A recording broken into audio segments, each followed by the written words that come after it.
Another species that inhabits this silty area is the Lamprologus tetracanthus.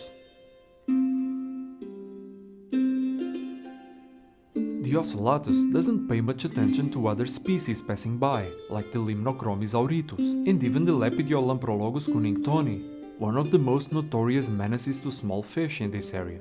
But the scavenging of the tetracanthus on the silt near one of its shells can't be ignored, and the fact that his opponent is many times his size doesn't stop him. Lamprologus tetracanthus is not a particularly aggressive fish, but from time to time, the boisterous nature of the ocellatus can make him lose his patience.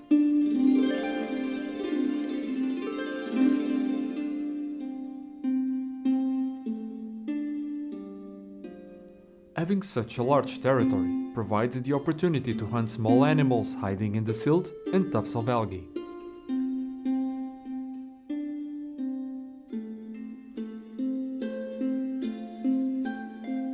The stronger current in the afternoon brings zooplankton that he catches as it passes by to complement his diet.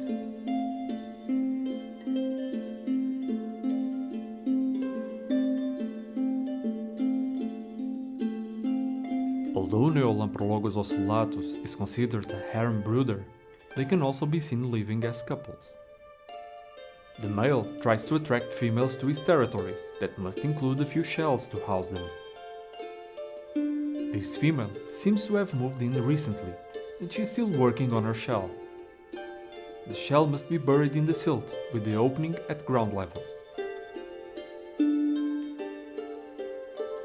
The first part of the task is to remove silt from underneath the shell, so that the shell can sink.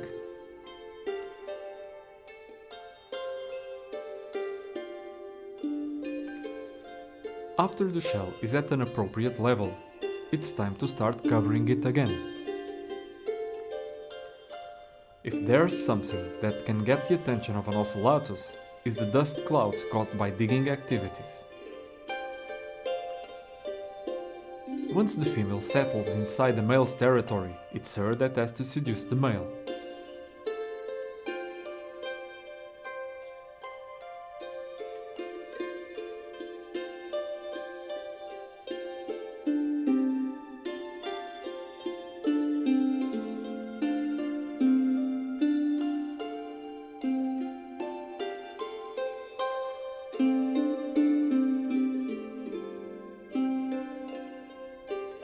He is not pleased with the state of her shell.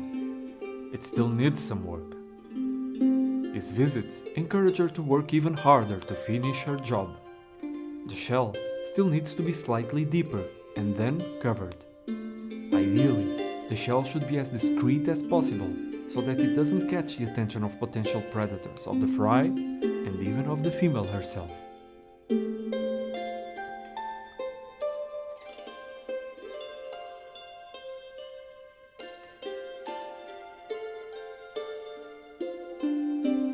When she lures him to her shell, she enters and quivers her body to show him that she is ready to mate. He's got the message, but the shell isn't ready yet.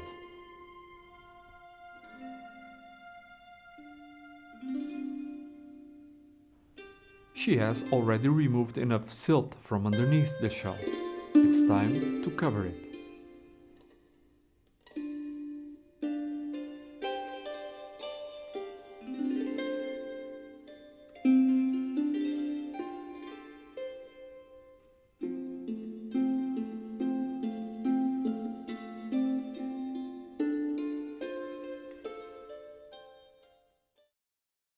It's the male's job to keep intruders at bay.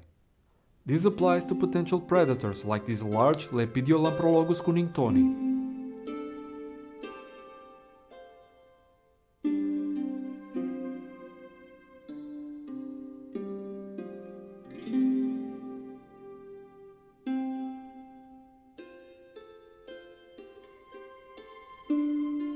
Closer relatives like these Lamprologus or Natipinis may not be dangerous, but are greeted with great hostility.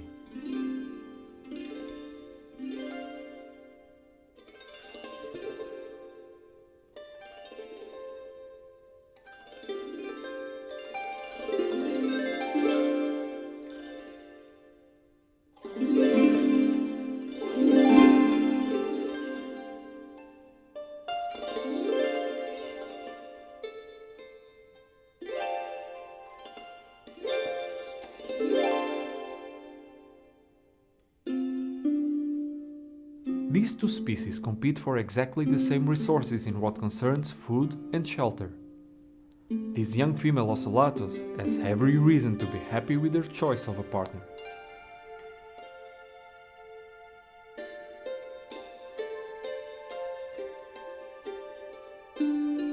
Just to have an idea of how much digging means to this species, one just has to see the male's reaction to the female's digging activities while he is fighting a male of his own kind.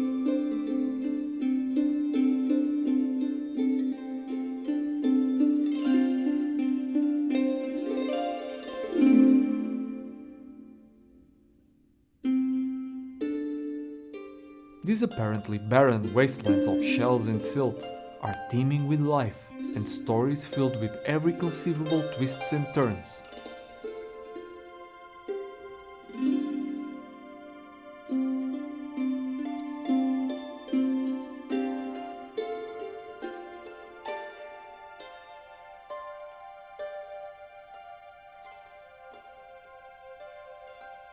It may not be the most visually stunning habitat of Lake Tanganyika, but it is surely the one where lives are lived to their fullest.